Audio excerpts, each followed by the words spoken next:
नमस्कार दोस्तों, आशा करता हूँ आप सब कुशल मंगल हैं। मैं मनीष, आपका मित्र स्पिरिचुअल सीए चैनल में आपका स्वागत करता हूँ। तो आज अध्याय 2 श्लोक 5 सांख्य योग का अध्ययन करेंगे।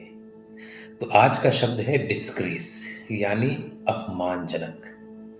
कार्य के परिणाम स्वरूप प्रतिष्ठा या सम्मान का हानि होना। तो अर्जुन जी ने श्री कृष्ण जी से कहा कि उनका मानना है कि यदि वे युद्ध से इनकार करेंगे तो कौरव सेना और दुर्योधन भी युद्ध करने से इनकार कर देंगे। दुर्योधन बहुत बुरा है, लेकिन वह भी एक महान योद्धा है और वह जानता है कि वह पूरी पांडव सेना को एक स्थान पर खड़ा देखेगा तो वो युद्ध नहीं करेगा। यदि दुर्योधन अकेले नहीं लड़ेगा तो उसकी सेना भी नहीं लड़ेगी, इनकार कर देगी। यानी यदि उसकी सेना लड़ना बंद कर देगी तो कोई युद्ध ही नहीं होगा और सब पांडव और कौरव निष्पक्ष और अच्छे साबित हो जाएंगे। तो यहाँ श्री कृष्ण जी एक बात सोच रहे हैं कि ये अर्जुन को क्या हो गया है। ये अपनी और हमारी प्रतिष्ठा का, सम्मान और उसकी संपूर्ण हानि करने पे उतारू है। तो इस डिस्ग्रेस वर्ड के साथ हम अध्याय 2 श्लोक 5 पर चलते हैं। गुरून् हत्वा हि महानुभावं श्रेयं भुक्तं भक्षयन् अपि इह लोके हत्वा अर्थकामनां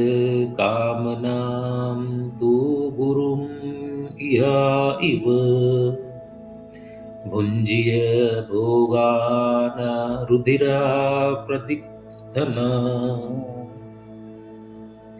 पिछले श्लोक में हमने देखा कि अर्जुन जी ने श्री कृष्ण जी से कहा कि वह गुरु द्रोण जी, भीष्म जी जो पितामह हैं, उनकी पूजा करते हैं और उन्हें अपनी मृत्यु का डर नहीं है, बल्कि अपने गुरुओं के या अपने पितामह के मृत्यु का डर है, क्योंकि वह नहीं जानते हैं कि जिनका वह सम्मान करते हैं उनसे कैसे लड़ना है, तो इस विचार से कैसे निपटना है, तो क्या किया जाए क्या ना किया जाए।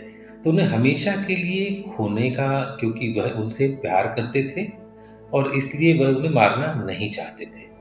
तो अर्जुन जी कह रहे हैं कि भाई वो तो मेरे लिए पूजनीय है, तो हम कैसे मारें उनको। उन्होंने पिछले श्लोक में उल्लेख किया कि वह अपनी मृत्यु के कारण कायर नहीं थे, बल्कि अपने प्रियजनों के मृत्यु के कारण कायर थे और इसलिए वह लड़ना नहीं चाहते थे। तो इस श्लोक में अर्जुन जी बोलते हैं कि हे आदरणीय, ऐसे आदरणीय महापुरुष जो मेरे गुरुजन हैं और उनको मारकर सुखपूर्वक जीवन व्यतीत करने की अपेक्षा तो भीख मांगकर इस संसार में जीवन निर्वाह करने से अधिक श्रेयकर है। यानी मैं भीख मांगकर जीवन यापन कर सकता हूँ, परंतु मुझे ऐसे महान ज्ञान नायक लोगों के साथ युद्ध नहीं करना चाहिए, उन्हें मारना नहीं चाहिए। यदि हम उन्हें मारते हैं तो उसके परिणाम स्वरूप हम जिस संपत्ति और सुख का भोग करेंगे वह रक्त रंजित होंगे, यानी खून से भरा हुआ होगा। तो अब हम एक संक्षिप्त में अर्जुन के व्यक्तित्व पर चर्चा करते हैं। तो अर्जुन ने यह भी कहा कि वे जानते थे कि कौरव सेना में ऐसे लोग थे जो धन, संपत्ति, भौतिकवाद चीजों के लिए लड़ रहे थे, लेकिन भीष्म पितामह, गुरु द्रोणाचार्य और कुछ अन्य लोग इन भौतिकवादी चीजों के लिए नहीं लड़ रहे थे। तो अर्जुन क्या कह रहे हैं? अर्जुन एक अलग मुद्रा में जाते हुए दिख रहे हैं। वो एक अलग ही वर्ल्ड में जाने की कोशिश कर रहे हैं, एक दार्शनिक वर्ल्ड में जाने की कोशिश कर रहे हैं। उनका आकलन ऐसे किया जा सकता है, डिस्ग्रेसफुल लग रहे हैं अर्जुन, और यानी उन्हें अपमानजनक प्रतीत हो रहा है। शांति चाहते हैं, यानी यथा व्यवस्था चाहते हैं। तीसरा, भीख मांगकर भी वह अपना जीवन जीने के लिए तैयार हैं, लेकिन युद्ध नहीं करेंगे। दुर्योधन और अन्य लोगों के भी सम्मान और आदर दिखा रहे हैं, धर्म से भटक रहे हैं अर्जुन जी। दुश्मन के प्रति प्रेम और करुणा जाग रही है अर्जुन जी के मन में, और वो नकारात्मक हो गए।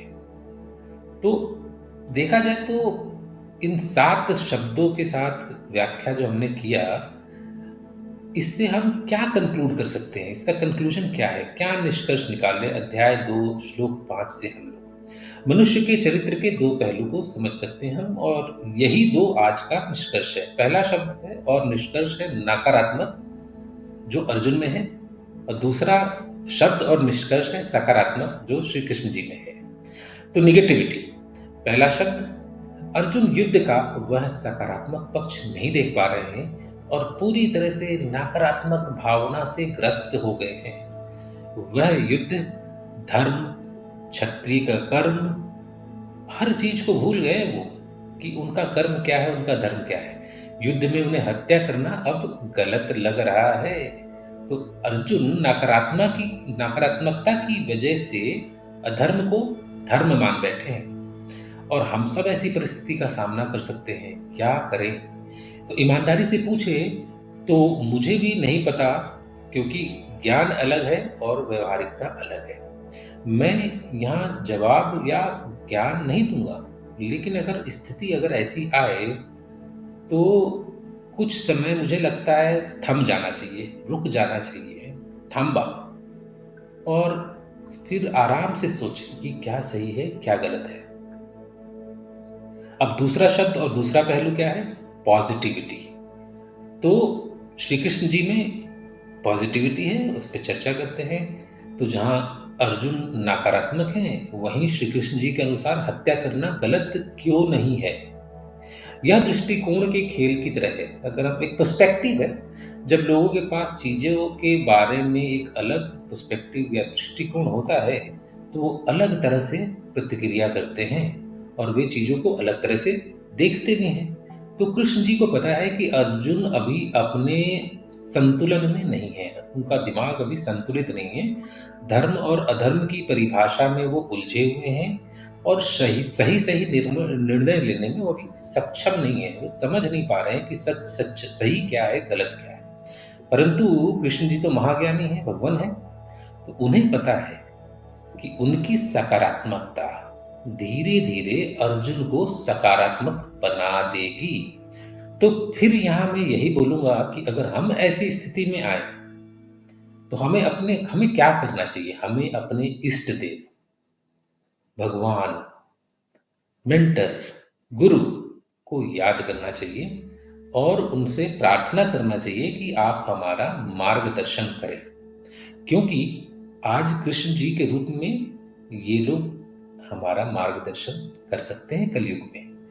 तो मित्रों, विदा लेते हैं। सुख का सदैव सदैव अनुभव करें। जय श्री कृष्ण और मिलते हैं अगले श्लोक में। धन्यवाद।